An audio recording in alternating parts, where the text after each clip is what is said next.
নির্ধারিত গুরুত্বপূর্ণ মিটিং নির্দিষ্ট ছিল। বিষয়টি চিঠির মাধ্যমে সাদ অনুসারীদেরকে জানিয়েও দেওয়া হয়েছে। ফলে আমরা আমাদের শুরাই নিজাম তথা মৌলানা জুবাইর সাহেবের তত্ত্বাবধানে পরিচালিত সাথীগণ তাদের হামলা না করার বিষয়ে নিশ্চিত ও অপ্রস্তুত ছিলাম। এই সুযোগে রাত প্রায় 3:30 ঘুমন্ত ও নামাজরত মাত্র 2000 নিরস্ত্র সাথীদের উপর প্রায় 30,000 ধারালো অস্ত্রে সজ্জিত সন্ত্রাসী সাতপন্থীগণ একতরফাভাবে টঙ্গী ইজতেমার ময়দানে ঢুকে হামলা চালায়। এতে আমাদের মোট 4 জন সাথী নিহত ও শতাধিক সাথী আহত। পরদিন মন্ত্রণালয় মিটিংয়ে তাদের একতরফা হামলাকে উপদেষ্টা পরিষদ ও সরকারের ঊর্ধ্বতন কর্মকর্তাগণ স্বীকার করে ন্যায় বিচারের আশ্বাস দেন।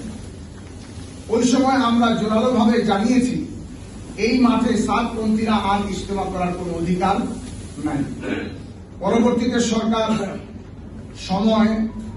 এবছর সময় স্বল্পতার কারণে ও বিদেশি মেহমানদের সম্মান রক্ষার্থে শুধুমাত্র এবছর তাদেরকে টঙ্গী ইজতেমা মাঠে ইজতেমা করার বিষয়টি বিবেচনা করার জন্য আমাদের মুরব্বীদের কাছে অনুরোধ করতে থাকে, যা বাস্তবায়ন সহজতর করার জন্য বর্তমান সরকার তাদেরকে আগামী বছর থেকে টঙ্গী ইজতেমা মাঠে সাতপন্থীরা ইজতেমা ও কোন তাবলীগী কার্যক্রমে অংশগ্রহণ করবে না এই শর্তে এই বছর 14, 15, 16 ফেব্রুয়ারি ইজতেমা করার অনুমতি প্রদান করে। অথচ সাতপন্থীরা প্রকৃত অবস্থা প্রকাশ না করে বৈষম্য শব্দ ব্যবহার করে সহানুভূতি নেওয়ার অপচেষ্টায় লিপ্ত। প্রিয় সাংবাদিক ভাইরা, বর্তমানে আওয়ামী লীগ যেমন ভাবে বৈষম্যের শিকার বলে যদি তারা দাবি করে, এর অভিযোগ যেমন হাস্যকর।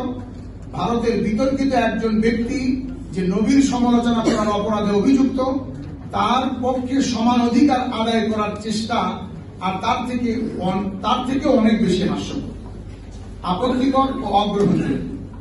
প্রিয় সাংবাদিক ভাইয়েরা, আপনারা নিশ্চয়ই ইতিমধ্যে অবগত হয়েছেন, সাতপন্থীদের পরিচালক ওয়াসিফুল ইসলামের বিতর্কিত ছেলে উসামা ইসলাম সরকার কর্তৃক প্রচারিত পরিপত্রের মূল গুরুত্বপূর্ণ অংশকে বাদ দিয়ে স্বীয় স্বার্থে তার ফেসবুকে প্রচার শুরু করে দিয়েছে যে যা সরকারি সিদ্ধান্তকে অবজ্ঞা করার শামিল। আমরা এর জোর প্রতিবাদ জানাচ্ছি। আমি মাঝখানে এখানে বলি যে গত 4 ফেব্রুয়ারি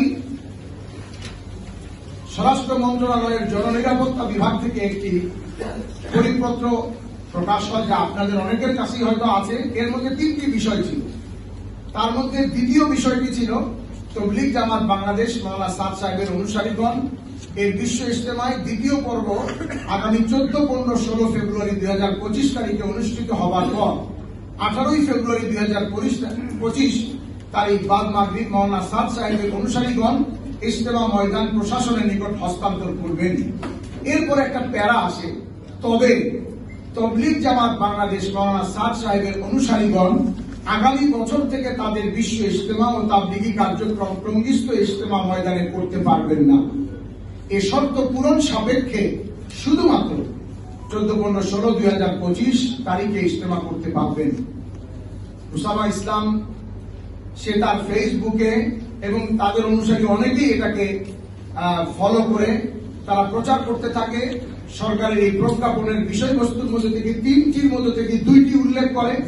3 নম্বরটা অর্থাৎ আগামী 20 ফেব্রুয়ারি তারা আবার আমাদের কাছে ময়দান বুঝিয়ে দিবে প্রশাসনের মাধ্যমে, এই কথাটাকে গোপন করে যান।